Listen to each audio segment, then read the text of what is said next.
అట్టడుగు వర్గాల కోసం ఆనాడు త్యాగం చేసిన మహనీయుల చరిత్ర తెలుసుకుంటేనే మంథని నియోజకవర్గంలో మార్పు సాధ్యమవుతుందని మంథని మాజీ ఎమ్మెల్యే పుట్ట మధుకర్ అన్నారు.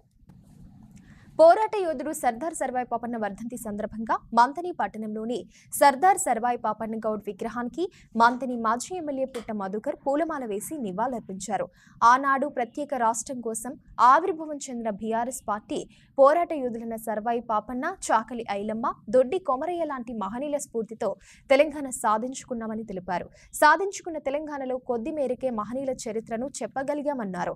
ఆనాడే గోల్కొండ కిల్లాను స్వాధీనం చేసుకున్న పోరాట వీరుడు సర్దార్ సర్వాయి పాపన్న అని, అది బీసీ వర్గాల ఆత్మ గౌరవానికి సంబంధించిందన్నారు.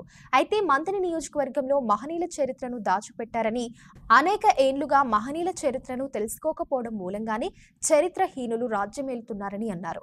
ఇక్కడ రాజ్యాంగం మహనీయుల చరిత్ర తెలుసుకోకపోవడమే బానిసత్వానికి ముఖ్య కారణమైందన్నారు. సర్దార్ సర్వాయి పాపన్న ఉద్యమ స్ఫూర్తిని నియోజకవర్గంలో ముందుకు కొనసాగిస్తామని ఈ సందర్భంగా స్పష్టం చేశారు.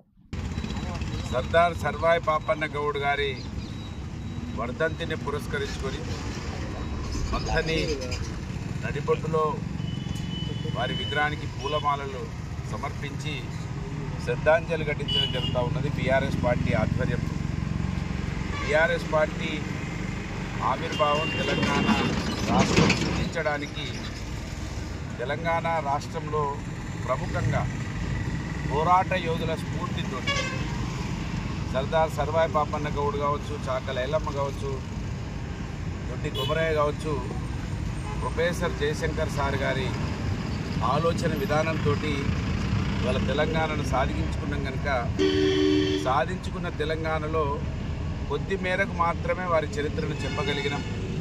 కేసీఆర్ గారి నాయకత్వంలో 10 సంవత్సరాలు ఒకవైపు నిధులు నియామకాలను సాధించుకుంటూ ఉద్యమకారులను, చరిత్రకారులను, దాంట్లో బహుజనుల చరిత్రను వెలికి తీయడం జరిగింది.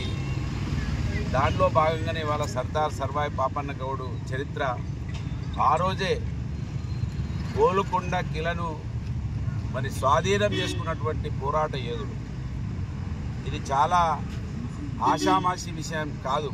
ఇప్పుడు మనకు గట్టిగానే అనిపిస్తుంది గోల్కొండ కిలా అంటే, కానీ కిలాషాపూర్ జనగామ దగ్గర నుంచి హైదరాబాద్ గోల్కొండ కిలా ఎక్కడం అంటే ఇది బీసీలకు ఒక ఆత్మగౌరవం, బీసీలకు ఒక పెద్ద మరి స్ఫూర్తి. దీన్ని ఈ సమాజం అర్థం చేసుకోవాలని, వారితో పాటు అనేక మంది మహనీయుల మన స్ఫూర్తి బహుజన వర్గాలలో ఉన్నదనే విషయాన్ని మనం గమనించాలి.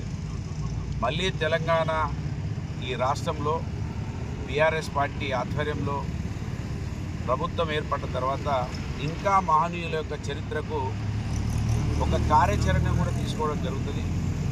చాలామంది అనుకుంటారు పుట్టమధు మహనీయులను గురించి ఆలోచిస్తుందంటే ఓట్ల కోసం, ఎన్నికల కోసం అనుకున్నారు చాలామంది. ఓట్లు, సీట్ల కోసం పుట్టమధు అనే వ్యక్తి ఇక్కడ పుట్టడం జరగలేదనే విషయం ఈ నియోజకవర్గంలో ఈ సమాజానికి తెలవాలి.